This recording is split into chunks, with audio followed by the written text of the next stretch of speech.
దేవుని పరిశుద్ధమైన నామానికి స్తోత్రములు.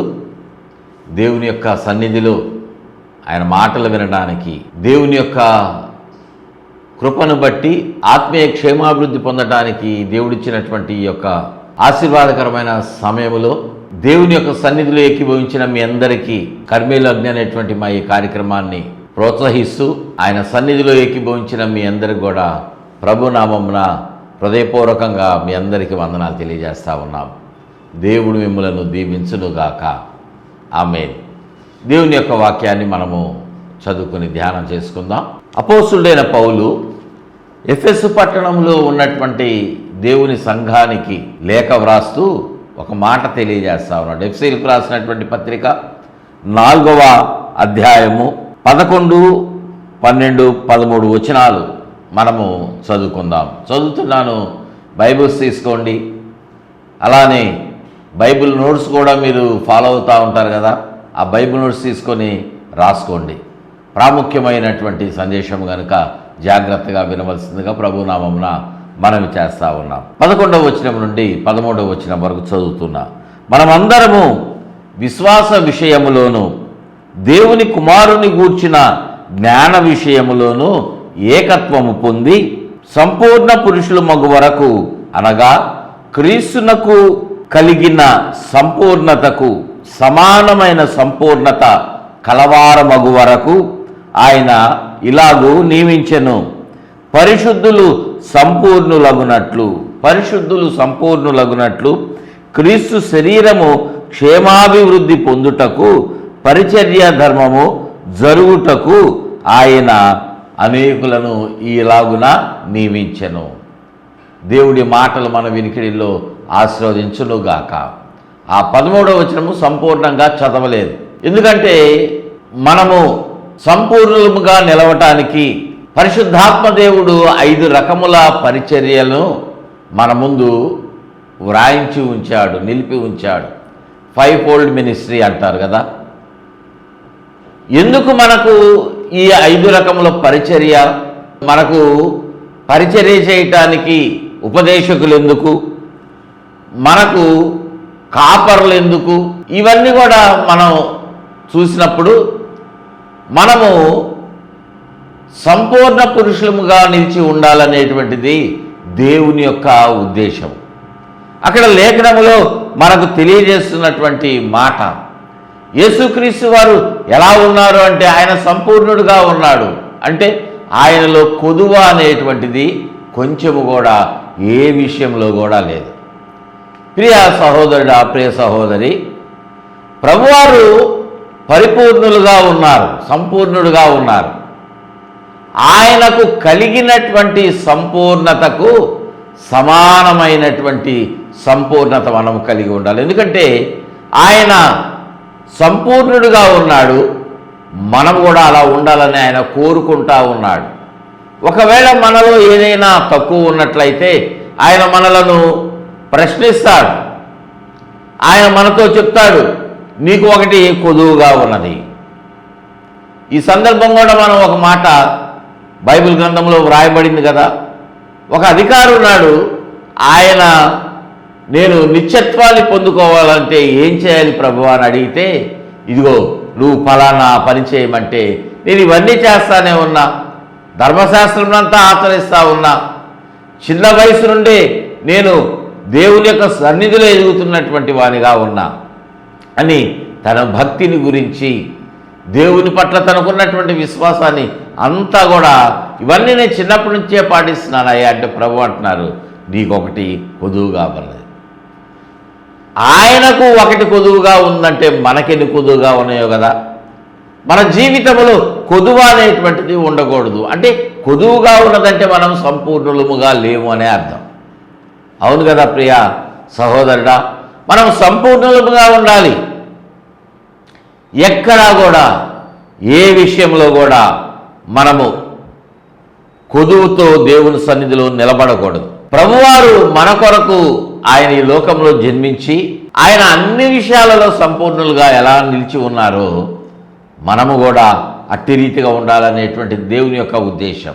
మంచిదే, కానీ మనము సంపూర్ణముగా ఉండాలంటే మనం ఏం చేయాలి అంటే దేవుని యొక్క వాక్యము కొన్ని అంశాలను మనకు తెలియజేస్తూ ఉంది. మొట్టమొదటగా మనం చూసినట్లయితే ఆదికాండము గ్రంథము 17వ అధ్యాయము మొదటి వచనంలో అక్కడ దేవుడు మాట్లాడుతూ ఉన్నాడు. ఎవరితో మాట్లాడుతూ ఉన్నాడంటే అబ్రహాముగా ఉన్నటువంటి అబ్రాముతో మాట్లాడుతూ ఉన్నాడు. ఏమంటా ఉన్నాడంటే, నేను సర్వశక్తి కలిగిన దేవుడను. దేవుని బిడ్డలారా, దేవుడు తనను తాను అబ్రహాముకు ఒక మాట పరిచయం చేసుకుంటా ఉన్నాడు. అంటే ఆ దేవుడు ఎలాంటి వాడో అబ్రహాముకి మొట్టమొదటిలోనే కొన్ని మాటలు తెలియచేసినా, ఇక్కడ మరొకసారి తన యొక్క శక్తిని ఆయన తెలియజేస్తా ఉన్నాడు.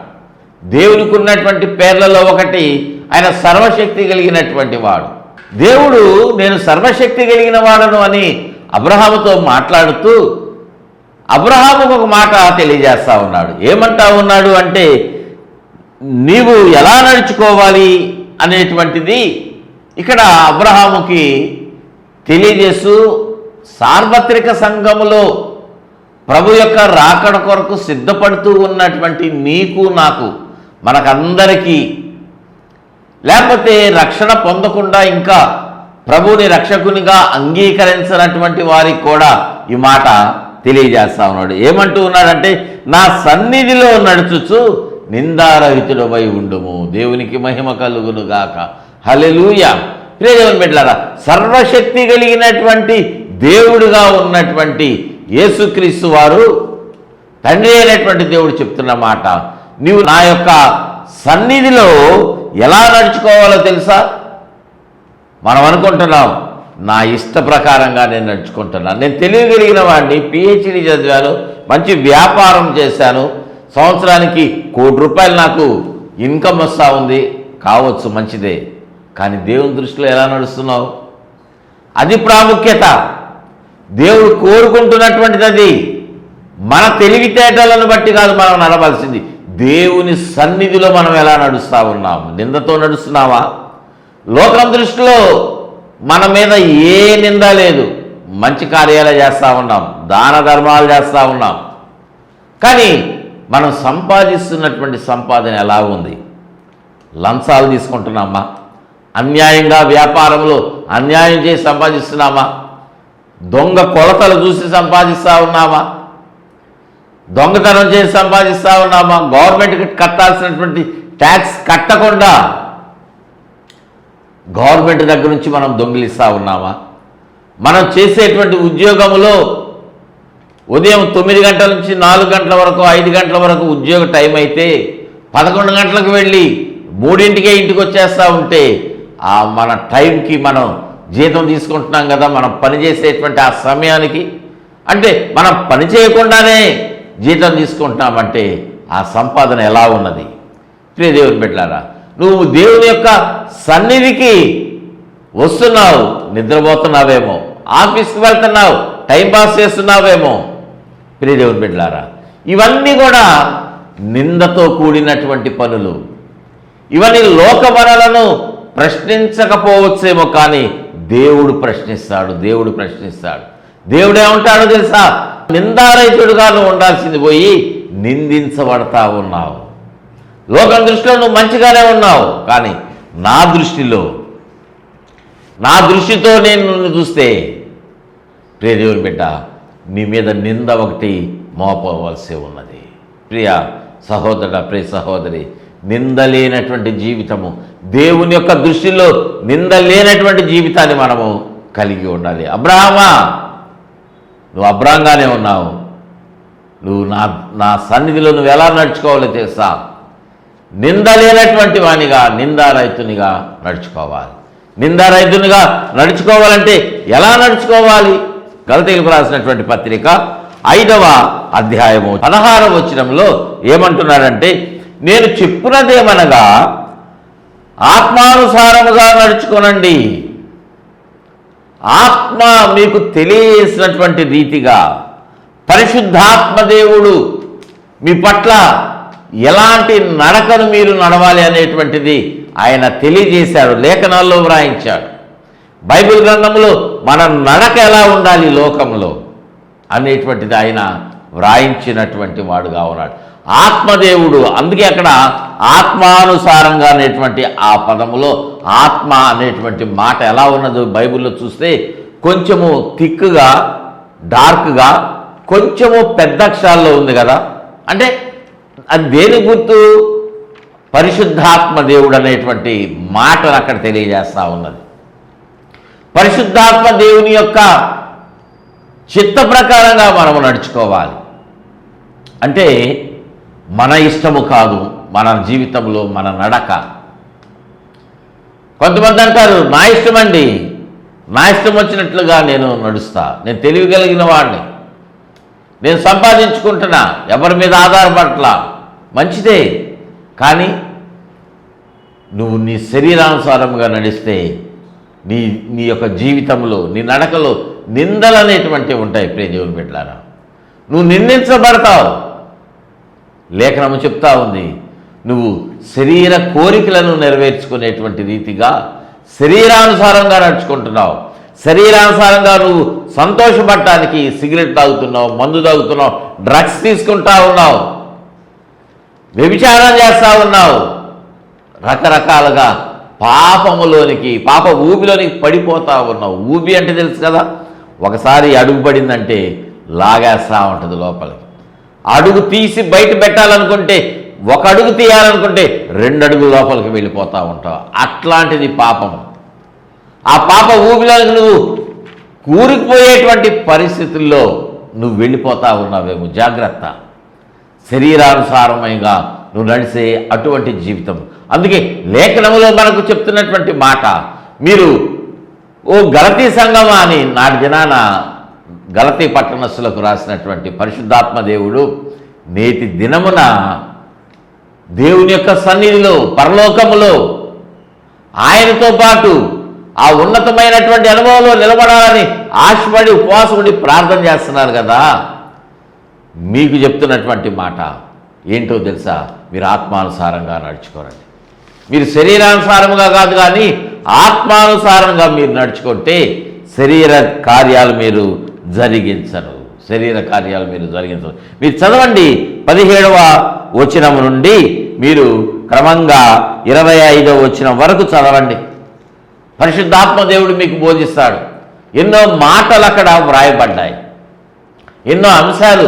అవన్నీ చెప్పడానికి సమయం లేదు కాబట్టి నేను త్వరగా ముందుకు వెళ్ళిపోతా ఉన్నా. ప్రియ దేవుని బిడ్డలారా, మనము శరీరానుసారంగా నడుచుకుంటే ఆత్మీయ జీవితంలో మనము ఫలించినటువంటి వాళ్ళంగా ఉండవు, అభివృద్ధి ఉండదు. జాగ్రత్త ప్రియ దేవుని బిడ్డలారా. మీ నడక ప్రభు అయినటువంటి యేసుకు అప్పగించుకోండి. ఆయన మార్గంలోనే మీరు నడిస్తే అది ఆత్మానుసారముగా నడిచేటువంటి వారుగా ఉంటారు. దేవునికి మహిమ కలుగును గాక. హల్లెలూయా. రెండవదిగా మనం చూస్తే, మొదటిది నిందారహితునిగా మనం నడుచుకోవాలి. రెండవదిగా చూస్తే యథార్థ మార్గమున నడవాలి. యథార్థ మార్గమున. ప్రియ సహోదరుడా, ప్రియ దేవుని బిడ్డలారా, యథార్థ మార్గము అంటే మన దృష్టిలో ఉన్నటువంటి మార్గము కాదు. పరిశుద్ధాత్మ దేవుడు ఏ మార్గమైతే మనము నడవాలని తలంచినటువంటి వాడుగా ఉన్నాడో, ఏ మార్గంలో అయితే మనలను నిలిపి ఉంచాలని ఆయన కోరుకుంటున్నటువంటి వాడుగా ఉన్నాడో, అది ప్రత్యేకమైనటువంటిదిగా ఉన్నది. ఆ మార్గములో మనము నిలిచి నడిచినటువంటి అనుభవంలో ఉండాలి. దేవునికి మహిమ కలుగునుగాక. హల్లెలూయా. 2వ సమూయేలు గ్రంథంలో 22వ అధ్యాయం చూడండి, 33వ వచనంలో, ఆయన తన మార్గమందు యథార్థవంతులను నడిపించును. చూసారా ఈ మాట? దేవుడు ఇక్కడ మాట్లాడుతున్నటువంటి మాట తన మార్గమందు అంటున్నాడు. అంటే లోకములో మనం నడవటానికి నడిచేటువంటి మార్గము కాదు, దేవుడు చెప్తున్నటువంటి మాట. యేసుక్రీస్తు వారు ఒక మాట అన్నారు కదా, నేనే మార్గము, సత్యము, జీవము. నేనే మార్గము అనేటువంటి ఒక మాట ప్రభువారు మాట్లాడారు. ప్రియ దేవుని బిడ్డలారా, నేనే మార్గమని ప్రభువారు మాట్లాడారు అంటే ఇంకా చాలా మార్గాలు ఉన్నాయి. ఆ మార్గాలన్నీ కూడా పరలోకం వెళ్ళటానికి చూపిస్తూ ఉన్నాయి అని చాలామంది అనుకుంటా ఉన్నారు. ప్రభువారు దానికి అంగీకరించినట్లయితే ఆయన నేను కూడా మార్గము అనేటువంటి వాళ్ళేమో కదా. కానీ ప్రభువారు నేను కూడా మార్గం అంటలా, నేనే మార్గము అన్నారు. నేనే మార్గమని ప్రభువారు మాట్లాడారు అంటే మీది మార్గము కాదు అనేటువంటి అర్థమే కదా. ప్రియదేవుని బిడ్డలారా, మనము ప్రభువారు మన కొరకు ఏర్పాటు చేసినటువంటి మార్గములో ఎవరు నడుస్తారు అంటే యథార్థవంతులను ఆయన నడిపిస్తాడు. అంటే ప్రభువారు ఏర్పాటు చేసినటువంటి ఆ మార్గములో యథార్థవంతులు మాత్రమే నడవగలరు. దేవునికి మహిమ కలుగునుగాక. హల్లెలూయా. అర్థమైందా? గమనించారా? యథార్థవంతులను మాత్రమే ఆయన నడిపిస్తారు. అంటే యథార్థవంతులు కానటువంటి వారు కూడా నడవటానికి ప్రయత్నం చేస్తారు, కానీ నడవలేరు. మనమందరం నడవాలనుకుంటే నడవలేము. కానీ ఎవరైతే పాపక్షమాపణ పొందుకొని లోకాన్ని విడిచిపెట్టి లోకములో మనం జీవించినటువంటి ఆ పాత జీవితమును, రోత జీవితమును, సమస్తమును విడిచిపెడతామో, ప్రభువారి యొక్క రక్తములో కడగబడినటువంటి అనుభవం, మనం పాపక్షమాపణ పొంది మనం అక్కడి నుంచి వెనుదిరిగి మన జీవితాలు ప్రభువుకి అప్పగించుకుంటాం కదా.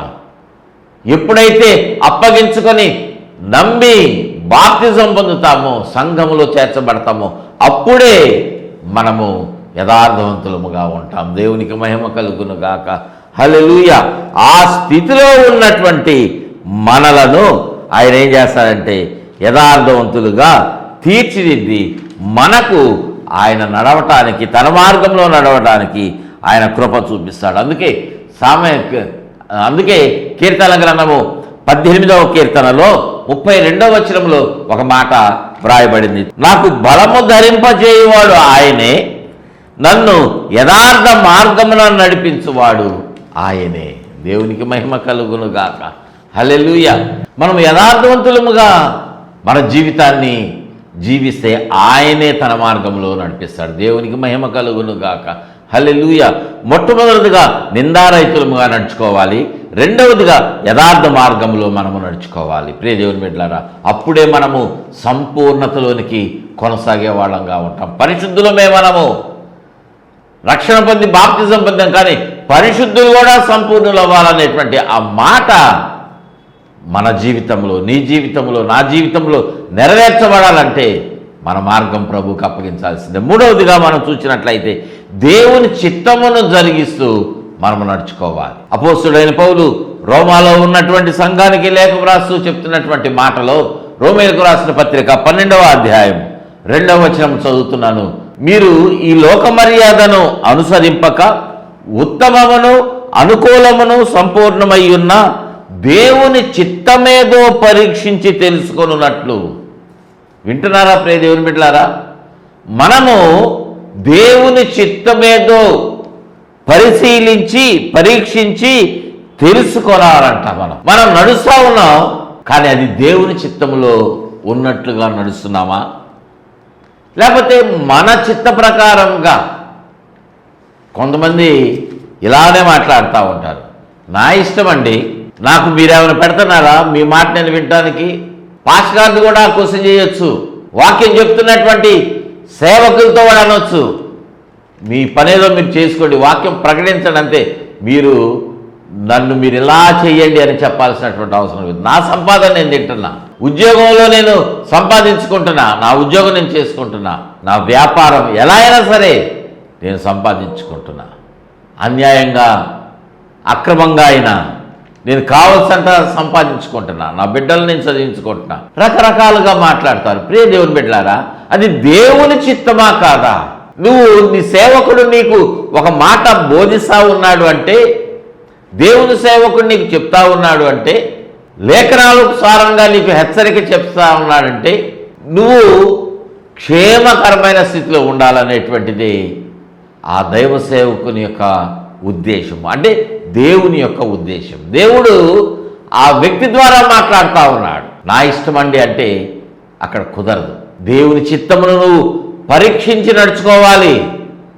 ఏంటి దేవుని చిత్తము అంటే, తెస్సలోనిక సంఘానికి వ్రాస్తూ పౌలు భక్తుడు ఒక మాటను అక్కడ జ్ఞాపకం చేస్తూ ఉన్నాడు. తెస్సలోనిక సంఘానికి వ్రాసినటువంటి మొదటి పత్రికలో 4వ అధ్యాయంలో మొదటి 2 వచనాల్లో, మేము ప్రభు అయినటువంటి యేసు ద్వారా మీకిచ్చిన ఆజ్ఞలను మీరెరుగుదురు. కాగా మీరు ఎలాగూ నడుచుకొని దేవుని సంతోషపరచవలెనో. వింటున్నారా మాటలు దేవుని బిడ్డలారా? మీరు ఎలాగ నడుచుకొని దేవుణ్ణి సంతోషపరచాలో అది మా వలన నేర్చుకున్న ప్రకారముగా మీరు నడుచుకుంటా ఉన్నారు. మేము చెప్పినటువంటి మాటలు దేవుని యొక్క వాక్యములో ఏదైతే బోధించబడ్డాయో అవి మీకు మేము తెలియజేస్తా ఉన్నాం. వాటిని అనుసరించి మీరు నడుచుకుంటే దేవుణ్ణి మీరు సంతోషపెడతారు. ఒకవేళ నడుచుకోకపోతే దేవుణ్ణి ఆటోమేటిక్గా మీరు దుఃఖపెడతా ఉన్నారని అర్థం. దేవుణ్ణి దుఃఖపెట్టద్దు ప్రియ దేవుని బిడ్డలారా. మీ నడకల వలన, మీ నడత వలన, మీ ఆలోచనల వలన, మీరు వెళుతున్నటువంటి చెడ్డ మార్గములను బట్టి దేవుడు ఎంతగానో దుఃఖపడతా ఉన్నాడు. మీ కొరకు గాయాలు పొంది రక్తము చిందించినటువంటి వాడు కదా ఆయన. మిమ్మలను క్షమించినటువంటి వాడుగా ఉన్నాడు. తన నివసించేటువంటి ఆ ఉన్నత స్థలములో మీకు నివాసము కల్పించడానికి ఆయన ఈ లోకములో తాను రిక్తునిగా చేసుకొని జీవించాడు కదా. ఆ ప్రేమను బట్టి మీరు అర్థం చేసుకుని ఆయనను మీరు దుఃఖపరచవద్దు. అయితే అక్కడ వ్రాస్తున్నటువంటి ఆ మాట మన జీవితాలను సరిచేసుకునేటువంటిదిగా మనం చూసుకోవాలి. దేవుని సేవకులు చెప్పేటువంటి మాట మీరు విని నడుచుకుంటే మీ జీవితాలు ఆయన చిత్తముని బట్టి ఉంటాయి. దేవుని చిత్తం అంటే ఏంటి అంటే మనము పరిశుద్ధులముగా ఉండటమే. 3వ వచనంలో అక్కడ వ్రాస్తా ఉన్నాడు. తెస్సలోనిక సంఘానికి వ్రాసిన మొదటి పత్రిక 4వ అధ్యాయము 3వ వచనంలో మీరు పరిశుద్ధులవుటే దేవుని చిత్తము. మనం పరిశుద్ధులముగా ఉండాలి. పరిశుద్ధతను కలిగినటువంటి జీవితాన్ని మనము కలిగి జీవించాలి. అంటే ఏంటండి అనుకోవచ్చు, మీరు అడగవచ్చు. వాక్యం చెప్తా ఉంది, పౌలు భక్తులు చెప్తున్నటువంటి మాట, అనగా మీరు జారత్వమునకు దూరంగా ఉండటే. వ్యభిచారం చేయొద్దు, జారత్వం చేయొద్దు, పాపము చేయొద్దు, మీ శరీరాన్ని పాడు చేసుకోవద్దు. నేటి దినాన చాలామంది విచ్చలవిడిగా పాపం చేస్తూ ఉన్నారు. వారు విచ్చలవిడిగా తల్లిదండ్రులను ఎదిరిస్తూ ఉన్నారు. గవర్నమెంట్ని, ప్రతి ఒక్కరిని ఎదిరించి దొంగచాటుగా ఈ పాపాన్ని చేస్తూ ఉన్నారు. వ్యభిచారం జరిగిస్తూ ఉన్నారు. మా శరీరం మా ఇష్టమని వారు మాట్లాడుతూ ఉన్నారు. మా సంపాదన, మా సంతోషము, మా ఆనందమని వాళ్ళు అనుకుంటున్నారు. దేవుని బిడ్డలారా, జారత్వములకు మీరు దూరంగా ఉండండి, వ్యభిచారములకు దూరంగా ఉండండి, పాపానికి మీరు దూరంగా ఉండండి. కొంతమంది డ్రగ్స్ తీసుకుంటా ఉన్నారు. డ్రగ్స్ తీసుకోకపోతే వాళ్ళ శరీరం అంతా కంట్రోల్ తప్పిపోతూ ఉంటుంది. ప్రియ దేవుని బిడ్డలారా, జాగ్రత్త. శరీర బలహీనతలకు లోను కావద్దు. త్రాగుడు, సిగరెట్టు, జోదము ఇలాంటివన్నీ వ్యతిరేకమైనవి. మీ ఆరోగ్యాన్ని, మీ జీవితాన్ని నాశనం చేస్తాయి. మీరు ఒక మాట గుర్తుపెట్టుకోండి, జారత్వం అంటే ఏదో శారీరకంగా మాత్రమే చేసేటువంటిది కాదు. దేవుని కంటే మీరు దేనిని అధికముగా ప్రేమించినా అది వ్యభిచారమే. వాక్యం చెప్తా ఉన్నది ఆ మాట. మీ బిడ్డలను మీరు దేవుని కంటే అధికంగా ప్రేమిస్తున్నారా? మీ భార్యను ప్రేమిస్తున్నారా? మీ భర్తను అధికంగా ప్రేమిస్తున్నారా? మీ ఉద్యోగాలను, మీ వ్యాపారాలను, ప్రార్థనకి రండి. ఈరోజు ఆదివారం ఉపవాస ప్రార్థన జరుగుతుంది చర్చిలో. ఈరోజు శనివారము, ఈరోజు విజ్ఞాపన ప్రార్థన, రండి ఈరోజు సేవకులు వస్తున్నారని చెప్తుంటే మాకు అవసరం లేదని వెళ్ళిపోతున్నారేమో చాలామంది. నువ్వు కూడా అలా ఉన్నావేమో ప్రియ దేవుని బిడ్డ. వద్దు, అలాగా ఉండొద్దు. మీ జీవితాలు దేవునికి సమర్పించుకోండి. దేవునికి ఇవ్వాల్సినటువంటి సమయము దశభాగము, రోజుకి 2.5 గంటలు మీరు దేవునికి ఇవ్వాల్సిందే. ఇస్తేనే మీరు ఆశీర్వదించబడతారు. మీరు దేవుని కంటే దేనికి అధికంగా సమయాన్ని దేనికి ఇచ్చినా అది వ్యభిచారమే. కాబట్టి వ్యభిచారములోనికి మీరు వెళ్ళొద్దు. దేవుని చిత్తమును గుర్తించి మీరు ముందుకు కొనసాగాలి. 4వదిగా చూస్తే విశ్వాసము కలిగి జీవించాలి. మనము యాకోబు రాసినటువంటి పత్రికలో 2వ అధ్యాయము 22వ వచనములో మనం చూస్తే మనము క్రియలు విశ్వాసమును కలిగి ఉండాలి. మనం చేసేటువంటి ప్రతి పనిలో విశ్వాసం ఉండాలి. నాకు విశ్వాసం ఉంది అంటే కాదు, విశ్వాసమునకు తగిన క్రియలను మీరు జరిగించాలి. 14వ వచనం నుండి మీరు చదవండి 23వ వచనం వరకు. 14వ వచనము, 21, 22, 23 వచనాలు మీరు చదవండి యాకోబు రాసినటువంటి పత్రికలో 2వ అధ్యాయములో. మనము విశ్వాసులముగా ఉన్నామంటే మనం క్రియలు కూడా కలిగి ఉండాలి. విశ్వాసము లేని, క్రియలు లేని విశ్వాసము అది మృతము. క్రియలు కలిగి ఉండాలి. క్రియలు లేని విశ్వాసము మృతము. అలానే ఓర్పును కలిగి ఉండాలి. యాకోబు రాసినటువంటి పత్రిక 1వ అధ్యాయం 4వ వచనం ప్రకారంగా ఓర్పును కలిగి ఉండాలి.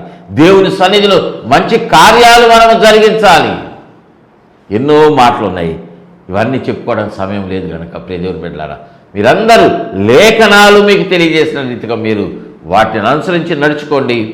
మీరందరూ కూడా సంపూర్ణతలోనికి వెళ్ళేటువంటి అనుభవంలో ఉంటారు. అటువంటి కృప పరిశుద్ధాత్మ దేవుడు మనకందరికీ మీకందరికీ సమృద్ధిగా దయచేయునుగాక. ఆమేన్. ప్రార్థన చేస్తారండి. మీరందరూ కూడా కన్నులు మూసుకొని తలలోంచి ప్రార్థనలో ఎక్కిభవించండి. ప్రేమ కలిగిన తండ్రి, మీకు వందనాలు చెల్లిస్తూ ఉన్నాం ప్రభువా. నాయన యొక్క మాటలు వింటున్నటువంటి మీ బిడ్డలందరినీ బట్టి నాయన మీ సన్నిధిలో ప్రార్థిస్తున్నాం నాయన. వారి జీవితంలో సంపూర్ణులగినట్లుగా ముందుకు కొనసాగటానికి ఆశను కలిగి ఉన్నారు, కానీ శరీర బలహీనత ఆలోచనలు వెనుదిరిగి చూస్తా ముందుకు అడుగు వేయలేకుండా ఉన్నారు. వారందరినీ మీరు బలపరచి మీ చిత్తమును వారికి తెలియజేసి ప్రభువా, మీ మాటలు వారితో మాట్లాడిన ప్రకారముగా వారు జీవించడానికి సంపూర్ణులుగా ముందు కొనసాగేటువంటి ఆ కృపను దయచేయండి. శారీరకముగా ఉన్న ప్రతి బలహీనతలు బలమును దయచేయండి, బలాభివృద్ధిని దయచేయండి నాయన. ప్రతి ఒక్కరికి కావాల్సిన జ్ఞానమును దయచేయండి. వారి అవసరతలన్నీ తీర్చి మంచి ఆరోగ్యంతో నింపి వర్ధిల్లజేసి కుటుంబం అంతా మీ సన్నిధిలో సంపూర్ణులైనట్లుగా ముందు కొనసాగేటువంటి జీవితాలను దయచేయమని నాయన ఈ యొక్క కార్యక్రమం స్పాన్సర్ చేసిన బిడ్డను కూడా మీకే సమర్పిస్తూ యేసయ్య శ్రేష్టమైన నామమున అడిగి వేడుకుంటున్నాము తండ్రి. ఆమేన్, ఆమేన్, ఆమేన్. తండ్రి దేవుని ప్రేమ, ప్రభువుని రక్షకుని యేసుక్రీస్తు వారి కృప, పరిశుద్ధాత్మ దేవుని యొక్క అన్యాయమైన సన్నిధి సహవాసం తోడుగా ఉండి ప్రతి ఒక్కరికి నడిపించి వర్ధిల్ల చేయునుగాక. Amen, amen, amen. God bless you all.